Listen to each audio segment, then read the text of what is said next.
Hello everyone, my name is Amit Anand. I am educator of CAT and I teach quantitative aptitude and LRDI. So today I am going to discuss a very important topic for your exam. The topic name is profit and loss. अगर हम management exam की बात करें तो CAT, JET, IFT and other management exam में आपके profit and loss से question आते ही हैं। 100% क्वेश्चन इससे पूछे जाते हैं। तो प्रॉफिट एंड लॉस का कंसेप्ट समझना बहुत ज़रूरी है कि प्रॉफिट एंड लॉस को हम कैसे क्वेश्चन में कन्वर्ट करते हैं, किस टाइप के क्वेश्चन पूछे जाते हैं, उस क्वेश्चन को हम कैसे सॉल्व करेंगे, मिनिमम टाइम में हम मैक्सिमम क्वेश्चन को कैसे सॉल्व करेंगे, ये बहुत बड़ा मैटर है। तो प्रॉफिट एंड लॉस का अगर हम बात करें तो हमारे लाइफ में प्रॉफिट एंड लॉस हमेशा होती है। हम हमेशा सोचते हैं हम प्रॉफिट का, कभी तो लॉस का सोचते नहीं हैं। अब हो जाता है लॉस। आप बिजनेस में जाइएगा, आप कोई कंपनी में वर्किंग है तो वहाँ पे आप प्रॉफिट के बारे में सोचिएगा। कभी कंपनी का लॉस हो जाता है तो लॉस को प्रॉफिट में कैसे हम चेंज करें, उसके लिए क्या क्या प्रोसेस होगा, उसी बेस पे क्वेश्चन भी अराइज होते हैं। जो प्रॉफिट एंड लॉस बेस पे कितने टाइप के क्वेश्चन बनते हैं, उस सारे क्वेश्चन को हम कैसे डील करते हैं और एक एक टाइप को हम अच्छे से देखेंगे। उसके लिए कंसेप्ट को डीपली समझना बहुत जरूरी है कि कोई भी एग्जाम में आपके प्रॉफिट एंड लॉस आ जाए, आप उसको मिनिमम समय में बना सकते हैं। उसके लिए कंसेप्ट का नॉलेज बहुत जरूरी है। तो सबसे पहले हम बात करें प्रॉफिट एंड लॉस में कितने लेवल पे हम लोग क्वेश्चन को टच करेंगे। सबसे पहला है इजी लेवल। पहले हम देखेंगे कंसेप्ट सीखने के बाद जो उसका एप्लीकेशन कैसे करना है तो उसको इजी लेवल पे हम अप्लाई करेंगे। सेकेंड है आपका मॉडरेट लेवल। इसमें हम क्वेश्चन बैंकिंग का, एसएससी का, ये सब टाइप के क्वेश्चन जो होते हैं उसको हम देखेंगे। उसके बाद थर्ड है आपके एडवांस लेवल। इस पे हम क्या करेंगे, जो जितने भी टफेस्ट क्वेश्चन बनते हैं, 10-10, 20, 12 सेंटेंस के जो क्वेश्चन होते हैं उसको हम डील करेंगे। फोर्थ है मेरा लॉजिक बेस्ड क्वेश्चन, यानी लॉजिक बेस्ड जो क्वेश्चन पूछे जाते हैं, जो क्वेश्चन पढ़ने के बाद आपको समझ में नहीं आएगा जो ये क्वेश्चन में क्या कह रहा है, उसको कैसे फाइंड आउट करना है। कुछ ऐसे वर्ड दे देंगे, कुछ ऐसे सेंटेंस दे देंगे जो आप वहाँ पे कंफ्यूज हो जाओगे। तो उसका हम अलग एक पैटर्न करेंगे। लॉजिक बेस्ड जितने टाइप के प्रॉफिट लॉस बनते हैं सारे को हम पढ़ेंगे, ठीक है। और फिफ्थ है आपका PYQ means previous year questions, यानी कि कैट में, जेट में, आईएफटी में, कुछ बैंकिंग के मेंस में जैसे SBIPO का मेंस होता है, कुछ आपके जीमेट के एग्जाम के क्वेश्चन होते हैं। सारे क्वेश्चन को हम एक जगह कंपाइल करके और अच्छे लेवल का क्वेश्चन उसमें करेंगे। जितने भी 10 ईयर्स के पेपर में आए हैं क्वेश्चन, सारे क्वेश्चन को हम यहाँ पे डील करेंगे। तो इतने टाइप से हमको क्वेश्चन को सॉल्व करना है, ठीक है। अब हम बात करें प्रॉफिट एंड लॉस के कंसेप्ट की, तो उससे पहले हम बात करेंगे प्रॉफिट एंड लॉस में कौन कौन से ऐसे वर्ड आते हैं, कौन कौन से वर्ड से हमको क्वेश्चन पूछे जाते हैं, प्रॉफिट लॉस में कितने टर्म बनते हैं, कितने कंटेंट हैं उसके अंदर। तो सबसे पहले अगर हम बात करें उसका, तो प्रॉफिट एंड लॉस में सबसे पहला कंटेंट प्रॉफिट, उसके बाद सेकेंड आपका लॉस, थर्ड आपका कॉस्ट प्राइस, फोर्थ आपका सेलिंग प्राइस,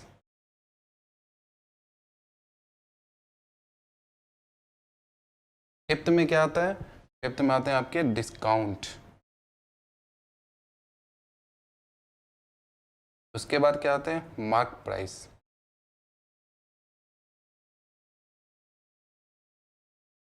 उसके बाद आपके क्या आते हैं नो प्रॉफिट नो लॉस, उसके बाद आपके क्या आते हैं सक्सेसिव डिस्काउंट,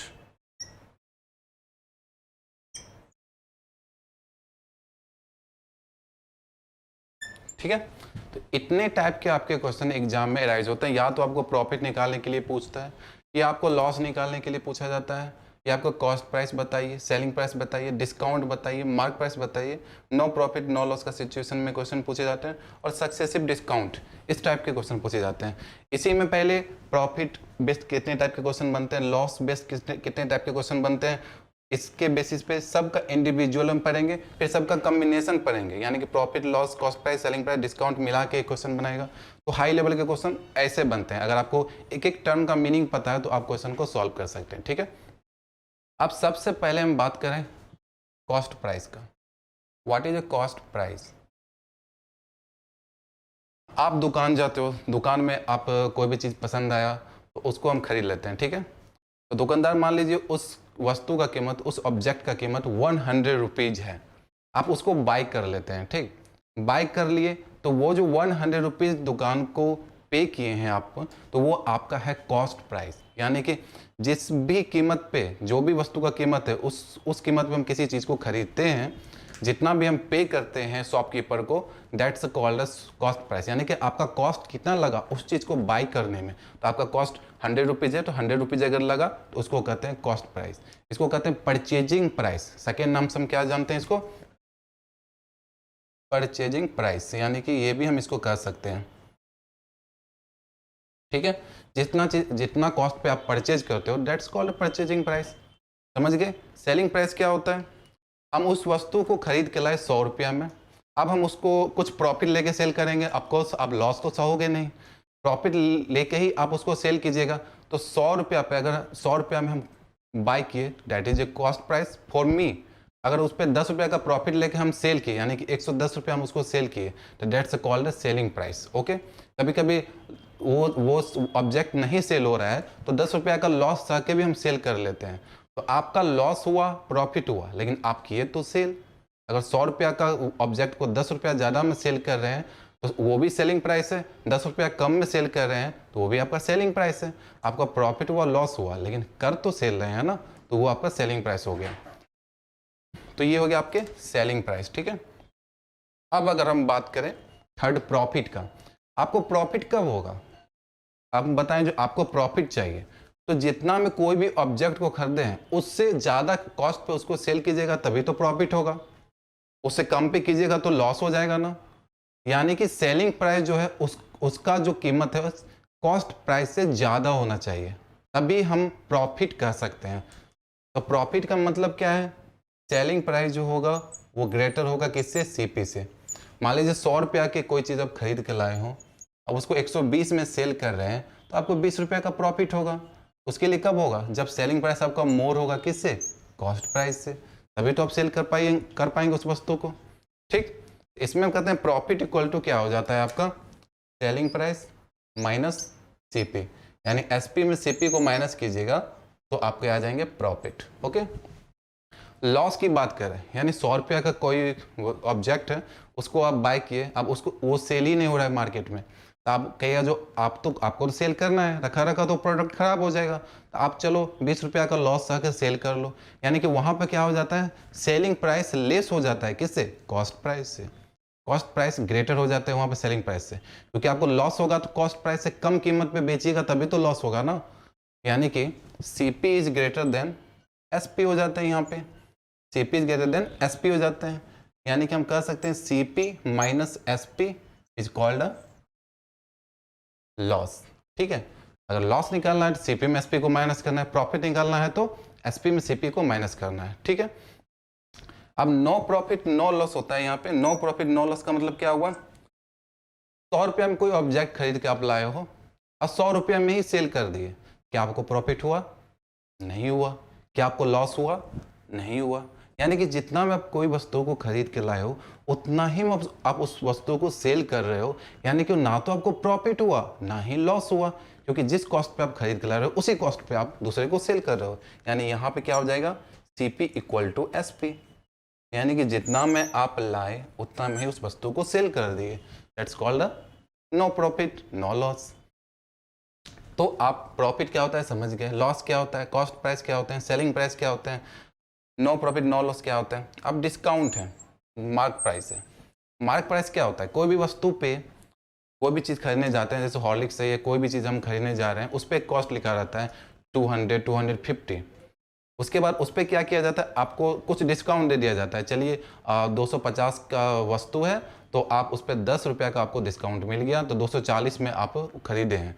यानी कि जो उस पर कॉस्ट रहता है लिखा हुआ, दैट्स कॉल्ड मार्क प्राइस। यानी कि हम लोग एक स्टिकर भी कभी कभी क्या होता है, दुकानदार स्टिकर उस पर लगा देते हैं, और जो भी कॉस्ट है उसके ऊपर स्टिकर लगा के एक प्राइस उस पर कंप्यूटराइज डाल देते हैं, दैट्स कॉल्ड मार्क प्राइस। यानी जो आप मार्क करते हो, मार्क उसको कहते हैं मार्क प्राइस। अब उस पर क्या होता है, आप अगर किसी को सेल कर रहे हैं तो या तो मार्क प्राइस पे सेल कीजिएगा या उससे उसमें कुछ डिस्काउंट दीजिएगा, उससे ज़्यादा आप सेल ही नहीं कर सकते हो, क्योंकि mark price is last price. ठीक है, अगर हॉर्लिक्स के डब्बा पर लिखा हुआ है 250 रुपया कॉस्ट है, तो वो क्या, तो वो 250 से 260 में सेल आप कर सकते हैं? नहीं कर सकते हैं, इलीगल है सेल करना। तो 250 का वस्तु आप 250 में सेल कीजिए या कुछ डिस्काउंट दीजिए। तो मार्क प्राइस पर हमेशा आप डिस्काउंट देते हैं, कॉस्ट प्राइस पर हमेशा आप प्रॉफिट लेते हैं। सीक्वेंस तो हम यही चलाते हैं, कॉस्ट प्राइस पर या तो आप प्रॉफिट लीजिएगा या आप लॉस सहिएगा, दो ही चीज़ होगा।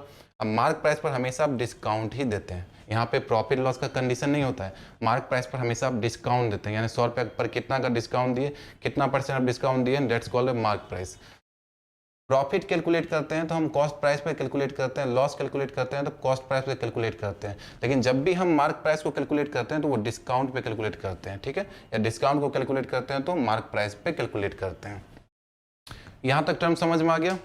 ठीक है, अब हम समझते हैं जो प्रॉफिट इक्वल टू, हम क्या बताएं आपका क्या होता है, एसपी माइनस सीपी। तो लॉस इक्वल टू क्या होता है, CP minus SP.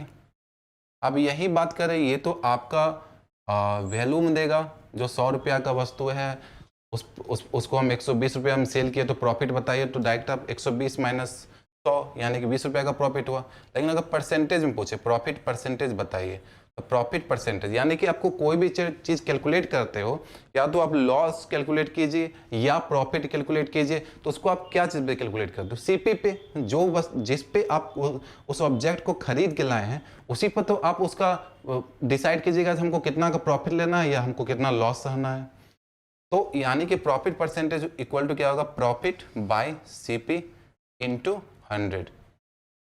Means that profit percentage, profit आपका कितना हुआ किस पे, सीपी पे, इंटू 100 यानी कि परसेंटेज में पूछना है। तो प्रॉफिट इक्वल टू क्या होता है, एसपी माइनस सीपी। तो SP minus CP by CP into 100, यानी कि प्रॉफिट परसेंटेज का फॉर्मूला क्या हो गया, SP minus CP by CP into 100। ठीक है, अगर हम लॉस परसेंटेज की बात करें, लॉस परसेंटेज की बात करें, लॉस परसेंटेज क्या होता है, लॉस बाय, लॉस भी किस पे कैलकुलेट कीजिएगा आप, सीपी पे कैलकुलेट कीजिएगा, लॉस बाय सीपी इंटू 100। तो लॉस इक्वल टू क्या होते हैं, सीपी माइनस एसपी। तो CP minus SP divide CP into 100, तो हो गया लॉस। यानी कि आपसे प्रॉफिट पूछे तो एसपी माइनस सीपी, लॉस पूछे तो CP minus SP, profit percentage तो profit percentage equal to SP minus CP divided by CP into 100, और profit by CP into 100। Loss percentage पूछे तो लॉस बाय सीपी इंटू 100 और CP minus SP by CP into 100। Okay, यहाँ तक समझ में आ गया। अब हम बात करें जो loss, cost price, selling price and mark price का, ये दोनों में क्या रिलेशन होता है, हम इसके बारे में बात करते हैं। यानी कि ये हो गए मेरे कॉस्ट प्राइस,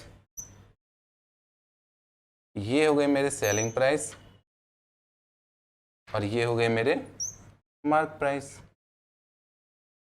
ठीक है, तो cost price, selling price, mark price में क्या रिलेशन है, ये बहुत बड़ा क्वेश्चन जो मार्क प्राइस से पूछे जाते हैं, उसमें सेलिंग और कॉस्ट प्राइस का आपको एक कॉम्बिनेशन देके क्वेश्चन पूछा जाता है, तो आपको कंसेप्ट का नॉलेज होना चाहिए डीपली। देखिए, अगर हम कॉस्ट प्राइस पे बात करें तो कॉस्ट प्राइस पे कोई भी चीज़ आप सेल कीजिएगा तो प्रॉफिट लेके सेल कीजिएगा, एज यूजुअल तो हम तो प्रॉफिट ही लेंगे, लॉस तो लेंगे नहीं। हम लोग क्या सोचेंगे, पहले प्रॉफिट हो, लॉस का तो जब कंडीशन रहे तब हम अप्लाई करेंगे। लेकिन ऐसे अगर हम बात करें तो सीपी पे हम प्रॉफिट लेके ही कुछ ना सेल करेंगे कोई वस्तु को। अगर हम मार्क प्राइस पर सेल कर रहे हैं तो हम क्या दे सकते हैं, डिस्काउंट ही दे सकते हैं, क्योंकि मार्क प्राइस पे क्या बताते हैं, मार्क प्राइस पर हम डिस्काउंट देते हैं, कॉस्ट प्राइस पर हम प्रॉफिट लेते हैं। ठीक है, तो कॉस्ट प्राइस पर हम प्रॉफिट लिए तो सेलिंग प्राइस मिला, मार्क प्राइस पर डिस्काउंट दिए तो हमको सेलिंग प्राइस मिला। यानी कि हम कह सकते हैं इस सेंटेंस को, कॉस्ट प्राइस पे प्रॉफिट लिए तो आपका सेलिंग प्राइस मिला, और मार्क प्राइस पे डिस्काउंट दिए तो मेरा सेलिंग प्राइस मिला।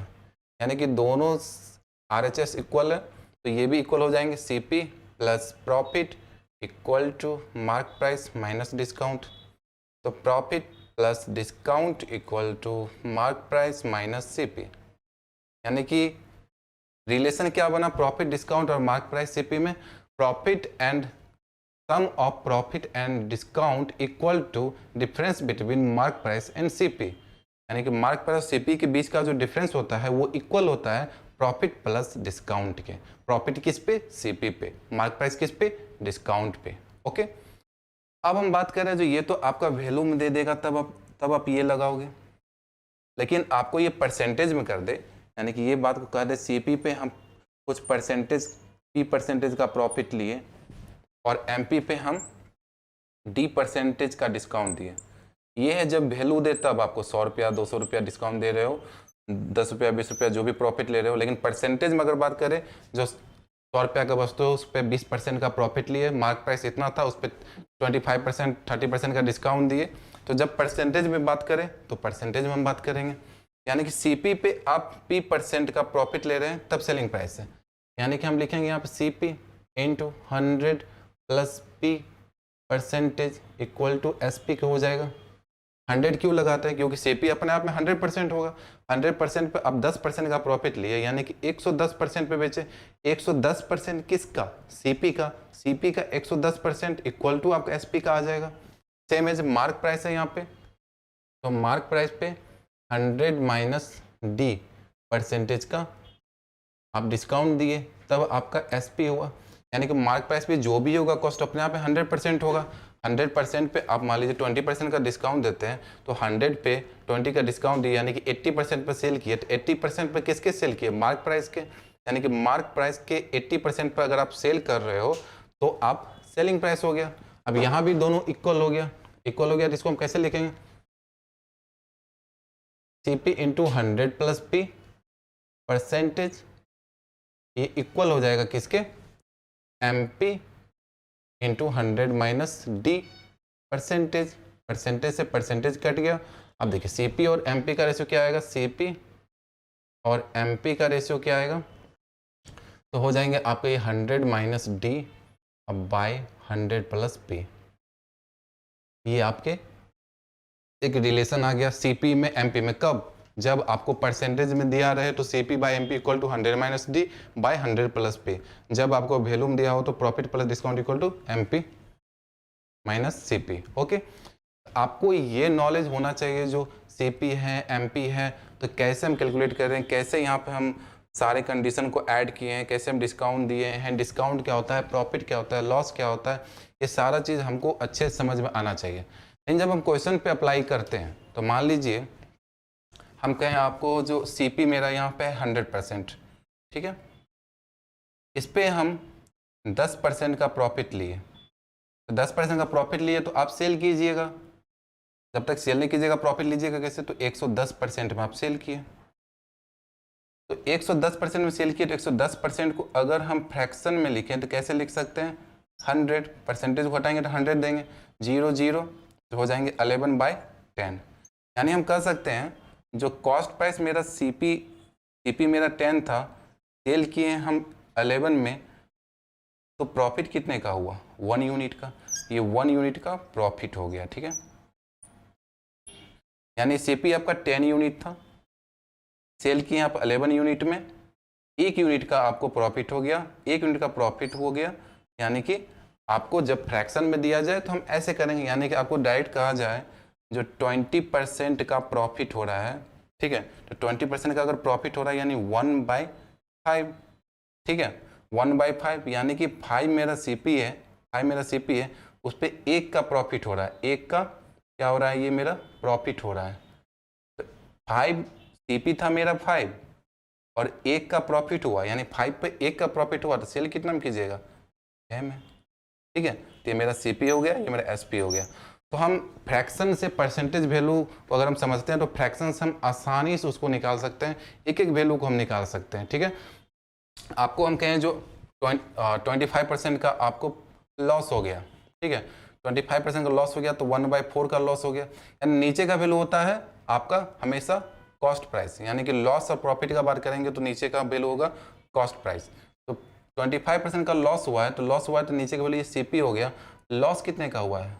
1 रुपीज़ का, यानी CP मेरा 4 रुपीज़ था और उस पर 1 रुपया का लॉस हो गया है, तो 1 रुपया का लॉस हो गया है तो सेल कितना हम किए होंगे आप? 3 रुपीज़ में। यानी CP और SP का रेशियो क्या हो जाएगा? 4:1। 3। सेम एज अगर आप हम कहें 50% का आपको प्रॉफिट हो रहा है, 50% 1/2 जो CP और SP, तो 2 से 1 का प्रॉफिट हो रहा है, यानी 2 था वस्तु का कॉस्ट, 1 का प्रॉफिट हो गया, यानी कि 3 रुपये हम आप सेल किए हैं वस्तु को। अगर हम कहें जो आपको 120% का प्रॉफिट हुआ है, ठीक है, तो 120% का प्रॉफिट हुआ है मीन्स डैट 120/100 0025 से 26, यानी कि 6/5, यानी 5 वस्तु का कॉस्ट था, ठीक है। आप कितना में सेल किए हैं? 6 में सेल किए, तो 120% का प्रॉफिट हो गया आपका। तो 6 है यहाँ पे, ये 5 है, तो प्रॉफिट हुआ नीचे वाला होता है CP, ऊपर हो गया आपका प्रॉफिट, यानी कि प्रॉफिट हो गया 5 था वस्तु का कॉस्ट, 1 का प्रॉफिट हो गया। जैसे यहाँ भी आप निकाले 25% था वस्तु का कॉस्ट, तो 25 था, 4 पे 1 का लॉस हुआ 3 की, तो 5 पे कितना का प्रॉफिट हुआ है? 6 का प्रॉफिट हुआ है। 6 का प्रॉफिट हुआ है तब क्या लिखिएगा? 5 पे 11, यानी 5 में 6 + 8 कीजिएगा तो 11 का आपको प्रॉफिट हुआ, क्या कि 120% का प्रॉफिट हुआ है। तो 5 वस्तु का कॉस्ट था, 120% का प्रॉफिट हुआ, यानी 5 में 100% इंक्रीज कीजिएगा तो 5 + 5 10, और 20% यानी कि 5 का 20% 1, यानी कि 1, तो 5 + 5 + 1 11 का आपको सेल किया, यानी कि सेलिंग प्राइस क्या है आपका? 11, कॉस्ट प्राइस क्या है आपका? 5, ठीक है। तो ये सारा चीज़ है जो आपको प्रॉफिट एंड लॉस का कंसेप्ट है, इसको आपको ध्यान में रखना है। लेकिन क्वेश्चन को जब हम सॉल्व करेंगे तो ये सब का तो नॉलेज जरूरी है, लेकिन जब सॉल्व करेंगे तो हम परसेंटेज के थ्रू क्वेश्चन को सॉल्व करेंगे, जहाँ भी परसेंटेज दिया रहेगा उसके अकॉर्डिंग चलेंगे, प्लस इस फार्मूला को अप्लाई करते हुए चलेंगे, क्योंकि हमको कंसेप्ट का डीपली नॉलेज होना चाहिए, तो हम क्वेश्चन को आसानी से सॉल्व कर सकते हैं, ठीक है।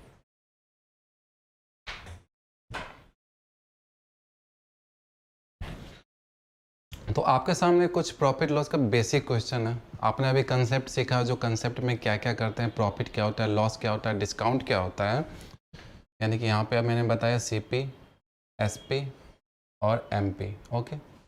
CP पे अगर हम प्रॉफिट लेते हैं तो हमको SP मिलता है, MP पे अगर हम डिस्काउंट लेते हैं तो SP मिलता है, यानी हम कह सकते हैं डिस्काउंट जो है वो MP और SP का डिफरेंस है, यानी कि MP - SP is called a discount.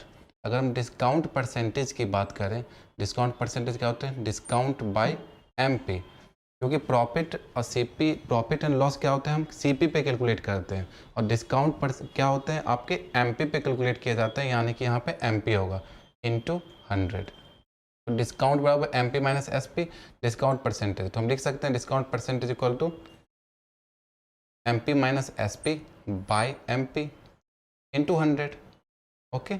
क्योंकि डिस्काउंट परसेंट, डिस्काउंट और डिस्काउंट बराबर होते क्या है? MP - SP, MP - SP मैंने यहाँ पे डाल दिया, ओके। क्वेश्चन नंबर 1, अब आपको प्रॉफिट एंड लॉस सॉल्व करना है तो परसेंटेज का तो थोड़ा बहुत नॉलेज होना चाहिए।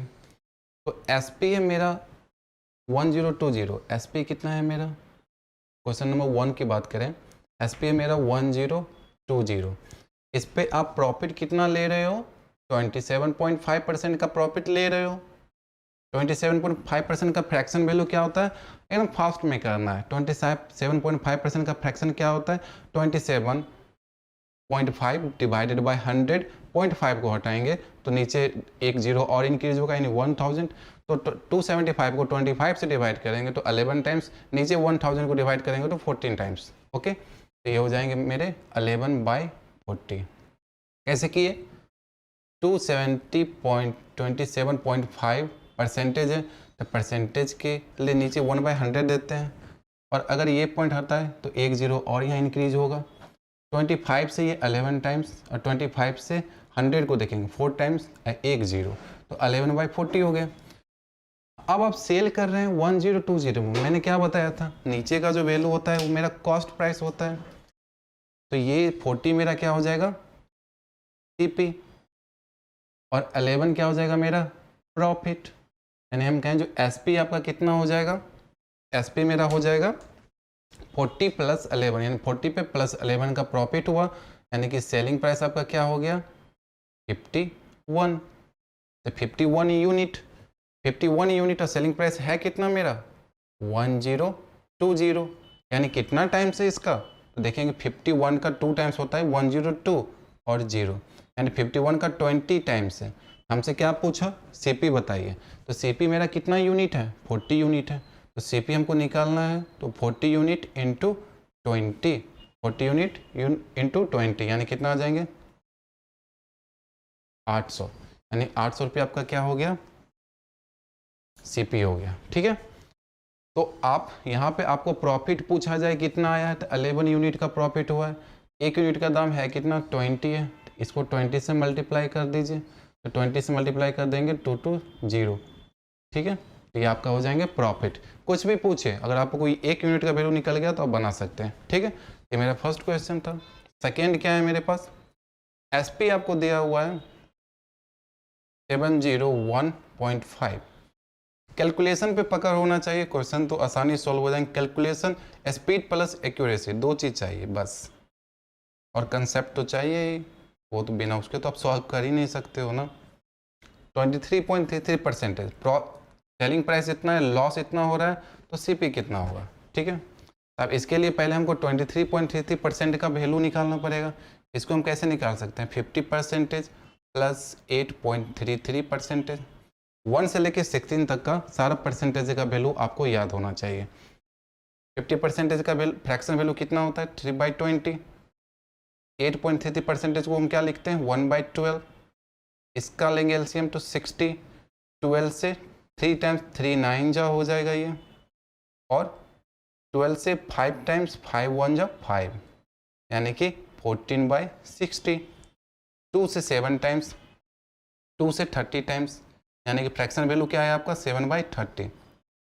अब नीचे का वैल्यू हो गया मेरा कॉस्ट प्राइस, ऊपर क्या रहा है मेरा लॉस हो रहा है। क्या कर रहा है, जो मेरा क्वेश्चन में लॉस हो रहा है, यानी 30 यूनिट पे 30 यूनिट सीपी था मेरा, सीपी कितना था मेरा 30 यूनिट, और एसपी आपका कितना हो जाएगा, जब 30 पे 7 का लॉस हो रहा है, यानी कि आप सेल कितना में कर रहे हैं, उसको 23 में सेल कर रहे हैं। और आपका सीपी दिया कितना हुआ है क्वेश्चन में, आपका एसपी कितना दिया हुआ है 701.5, यानी कि 23 यूनिट का वैल्यू इतना दिया हुआ है, तो पूछ रहा है 30 यूनिट का वैल्यू कितना होगा। अब बस यहाँ कैलकुलेशन है, अगर हम इसको ध्यान से देखें तो 23 3 जा होता है आपका 69, 69 हो गया, हटा दीजिए 115, 23 का 5 टाइम्स कीजिएगा तो 115 आते हैं, यानी कि 30.5, यानी कि आपका जो आएगा एक यूनिट का वैल्यू कितना आएगा 30.5। आपसे पूछ कितना कर रहा है 30 का, इसमें मल्टीप्लाई कर दीजिए 30.5। अब मल्टीप्लाई कैसे करेंगे, देखिए 30 को 30 से मल्टीप्लाई किए 900, फिर 13 का हाफ किए 15, यानी कि कितना हो जाएगा 915। ये मेरा आंसर हो गया, आसानी से सॉल्व कर लिए। क्वेश्चन नंबर थर्ड कह रहा है आपको एसपी आपको दिया हुआ है 1395, उस पर प्रॉफिट आप लिए हो कितने का 29.166%। ओके, अब आपसे यहाँ पे सीपी पूछ रहा है, ओके सीपी पूछ रहा है, वो हम निकाल लेंगे। 29.166% का वैल्यू निकालिए, डिवाइड 100 करके निकालिए, और कितना टाइम लगेगा वो आप देख सकते हैं। इसको अगर हम डिस्ट्रीब्यूट कर लें 25% प्लस 4.166% में 25% का वैल्यू कितना होता है 1/4। अब प्लस यहाँ पे 4.166% है, तो हम देखेंगे जो किस डिजिट को 100 से डिवाइड करने पे 4 आते हैं। तो अगर हम 1 उसके नियरेस्ट में देखिए तो 96, 1/24, 24 को 100 से डिवाइड करते हैं तो आपके 96 आते हैं। रिमेनिंग कितना रहेगा 4, तो एक जीरो लगाएंगे, यानी कि 4 पॉइंट, उसके बाद उसमें हम क्या करेंगे एक जीरो लगा दिए, तो रिमेनिंग कितना रहा 40 रहा, 40 को 24 से डिवाइड करेंगे क्या आएगा 1, फिर रिमेनिंग कितना रहेगा आपका 16 में एक जीरो लगाएंगे तो 24 से 6 टाइम्स, यानी कि ये जो वैल्यू है आपका वो आपका 1/24 का वैल्यू है। ठीक है, 24 से डिवाइड करके चेक किए एक बार फिर से, ठीक 100 है, 100 को 24 से डिवाइड किए, 24 से 4 टाइम्स, 4 आ गया मेरा। उसके बाद रिमेनिंग कितना बचा 4 में तो डिवाइड होगा नहीं, एक जीरो लगाए, उसमें 24 से डिवाइड किए तो 1 टाइम, रिमेनिंग कितना रहा 16 में फिर 24 से डिवाइड नहीं होगा, तो उसमें हम फिर क्या किए एक जीरो लगाए तो 160 हो गया, तो 24 का कितना टाइम जाएंगे 6 टाइम जाएंगे, तो 24 का 6 टाइम जाएंगे तो अप्रॉक्स वो वैल्यू आएगा 24 का 6 टाइम कितना होता है 24 को 6 से आप 24 को आप 6 से मल्टीप्लाई कीजिएगा तो कैसे करते हैं देखिए, एक तो मल्टीप्लाई हम ऐसे करते हैं 24 इंटू 6, आप ऐसे कीजिए 20 से 6 को मल्टीप्लाई कीजिए, 20 को 6 से 120 और 120 और 6 को 4 से मल्टीप्लाई कीजिए 24, तो 120 24 कितना होगा 144, तो उस फिर डिवाइड नहीं हुआ, फिर रिमेनिंग 16 आएंगे, फिर रिमेनिंग आपके कितने आएंगे 16 आएंगे, 16 में फिर 24 डिवाइड कीजिएगा तो 6 आएंगे। अब ये 6 कंटिन्यू चलते चला जाएगा, यानी इसका वैल्यू क्या होगा फ्रैक्शन में 1/24। ओके, अब इसको हम सॉल्व कर लेते हैं, बस फ्रैक्शन ही तो निकालना है। 24 हो गया, 4 से 6 टाइम्स प्लस 1 यानी 7/24, 7 कितना हो गया आपके 24, तो 7/24 इसका वैल्यू आ गया। यानी कि सीपी और एसपी में हम बात करें तो सीपी मेरा कितना है 24। अब क्या कर रहा है क्वेश्चन में, आपको प्रॉफिट हुआ है ना, यानी 24 पे 7 का प्रॉफिट हुआ, यानी 31 यूनिट, 31 यूनिट 24 पे 7 का प्रॉफिट हुआ तो 31 यूनिट में आप सेल किए हैं। और सेलिंग आपका दिया कितना है 1395, ये आपका सेलिंग है, ये आपका क्या है सेलिंग प्राइस है। तो यानी कि 31 यूनिट का ये कितना टाइम्स होगा, कैसे आप पता कीजिएगा। तो देखिए 31 का अगर हम 4 टाइम्स करते हैं, 31 का 4 टाइम्स करते हैं 124 हो जाएंगे। 124 यहाँ से अगर हम हटा दें, ठीक है 124 यहाँ से हम हटा दें तो क्या बचेंगे यहाँ पे 515। अब 31 का कितना टाइम जाएंगे 5 टाइम जाएंगे, तो 5 टाइम्स यानी कि 1 यूनिट का वैल्यू आया है 45। तो हमसे पूछ रहा है सीपी, यानी सीपी इंटू क्या पूछ रहा है 45। 45 से मल्टीप्लाई कीजिए, 45 से कैसे मल्टीप्लाई करेंगे 45 4 जा कितना होता है 45 2 जा 90, 92 जा 180, 180 का आप 0 लिखिए, रिमेनिंग कितना है आपके पास 18, 45 2 जा 90, 90 में 80 को 8 कीजिए तो 1080, यानी कि आपका आंसर क्या आ गया 1080। देखिए कैलकुलेशन फास्ट है, कैलकुलेशन को फास्ट रखना पड़ेगा तभी आप सॉल्व कर सकते हैं, नहीं तो आप पता चलेगा एक ही क्वेश्चन में 10 मिनट लगा दिए और आपसे सॉल्व तब भी नहीं हुआ तो बेकार का टाइम हो गया। तो कैलकुलेशन को फास्ट रखिए, डेली कुछ ना कुछ कैलकुलेशन कीजिए, कोई भी डिजिट लीजिए, कोई हाई लेवल का डिजिट लीजिए, उसको नॉर्मल वे में पहले ट्राई कीजिए, पहले हम जो मल्टीप्लाई करते हैं उस वे में ट्राई कीजिए, फिर उसको सॉर्ट करने का कोशिश कीजिए जो हम कैसे सॉर्ट कर सकते हैं इस तरीके से, ठीक है। अब हम आते हैं लास्ट इस क्वेश्चन पे, सीपी कितना दिया हुआ है देखिए यहीं पे देखिए 1234.2 और एसपी मेरा कितना है 2468.4। पूछ क्या रहा है प्रॉफिट परसेंटेज, अगर परसेंटेज की बात करें प्रॉफिट तो आराम से निकल जाएगा, प्रॉफिट अगर पूछे तो प्रॉफिट यही हो जाएगा, यही मेरा प्रॉफिट हो जाएगा। क्यों, क्योंकि इस 1234.2 का ये डबल है, 24 1 का डबल 2, 2 का डबल 4, 3 का 6, 4 का 8, 2 का 4, यानी सिर्फ प्रॉफिट पूछे तो 1234.2 प्रॉफिट हो जाएगा। लॉस पूछे यानी कि अगर हम लॉस ये परसेंटेज में अगर प्रॉफिट पूछे तो 1234.2 इसका क्या डबल है, यानी ये अपने आप 100% है तो 100% और इंक्रीज हो गया तभी तो ये मिला, यानी 100% आपको क्या हो जाएगा प्रॉफिट हो गया। आंसर एक लाइन में सॉल्व है, बस वैल्यू को देखना है। अब बहुत सारे स्टूडेंट इसको डिफरेंस लेंगे, फिर डिवाइडेड में सीपी रखेंगे, फिर प्रॉफिट निकालेंगे, टाइम लगेगा। पहले वैल्यू को देख लीजिए, वैल्यू के साथ प्ले कीजिए, जो वैल्यू है क्या वहाँ पर हमको करना क्या, ठीक है। लास्ट क्वेश्चन, सीपी मेरा 12,000 है, प्रॉफिट मेरा इतने का हो रहा है। अभी जस्ट मैंने इसका वैल्यू बताया तो कितना होता है 15% प्लस 8.33%, कितना निकाले मैंने 7/30, 7 ये हो गया मेरा 30, ये होता है मेरा सीपी और ये प्रॉफिट दिया तो ये मेरा हो गया प्रॉफिट। आपसे सीपी दे दिया है, यहाँ पर क्या किया अभी तक एसपी दिया था, यहाँ पर सीपी दे दिया कितना 12,000, यानी 30 यूनिट का वैल्यू आपको 12,000 दे दिया है, ठीक है। तो एक यूनिट का वैल्यू कितना आएगा 0 से 0 कट गया, 3 से 4 टाइम एक यूनिट का वैल्यू 400 आ गया। अब आपसे पूछ क्या रहा है, आपसे पूछ रहा है सेलिंग प्राइस, सेलिंग प्राइस कितना होगा 30 यूनिट आपका एससीपी था, उस पर आप 7 यूनिट का प्रॉफिट लिए, यानी कि 37 यूनिट में आप सेल किए और एक यूनिट का कितना है 400, इसको मल्टीप्लाई कर दीजिए 28 2 14800, यानी कि आपका आंसर क्या हो जाएगा 14800, ठीक है। तो ये सारे क्वेश्चन थे आपके, 5 क्वेश्चन थे, परसेंटेज का यूज था, कैसे सॉल्व करते हैं, कैसे टेक्निक्स हम सॉल्व करते हैं, वो सब सारे इसमें थे। और अगर हम बात करें आपके अभी कैट के कोर्स का, तो कैट का कोर्स अभी जस्ट रिसेंटली लॉन्च हुआ है हम लोग के ऐप पे, जिस ऐप का नाम है शिक्षा ऐप। उस पर आप डाउनलोड हुआ, आप प्ले स्टोर में जाके उसको डाउनलोड कर सकते हैं और उस कोर्स को वहाँ से बाई कर सकते हैं। और वहाँ पे डीपली कंसेप्ट, यानी ये जो कंसेप्ट है ये तो है ही, पर इसके अलावा बहुत सारे क्वेश्चन 5 लेवल पे हम क्वेश्चन करवाए हैं, यानी प्रॉफिट एंड लॉस के आपको करीब से करीब 100 से 150 क्वेश्चन देखने को मिलेंगे, जिसमें अच्छे लेवल के क्वेश्चन है, नॉर्मल लेवल के क्वेश्चन तो हम ये बोर्ड पे ही करवा दिए, कुछ ऐसे हाई लेवल के क्वेश्चन है जो आप आज तक देखे भी नहीं उस टाइप के क्वेश्चन, और कैट जेट IIFT में जो आए हुए हैं प्रीवियस पेपर के सारे टाइप के क्वेश्चन अवेलेबल हैं, एवरी क्वेश्चन का इजी सॉल्यूशन है। तो आप वहाँ जाकर उस कोर्स को बाय कर सकते हैं और आप इनरोलमेंट कर सकते हैं, क्योंकि बैच ऑलरेडी स्टार्ट है, आप उसमें इनरोल करके अपना सीट बुक करवा सकते हैं। उसके लिए आप दिए गए नंबर पे वहाँ पे ऐप डाउनलोड करने के बाद कॉल कर सकते हैं। Thank you.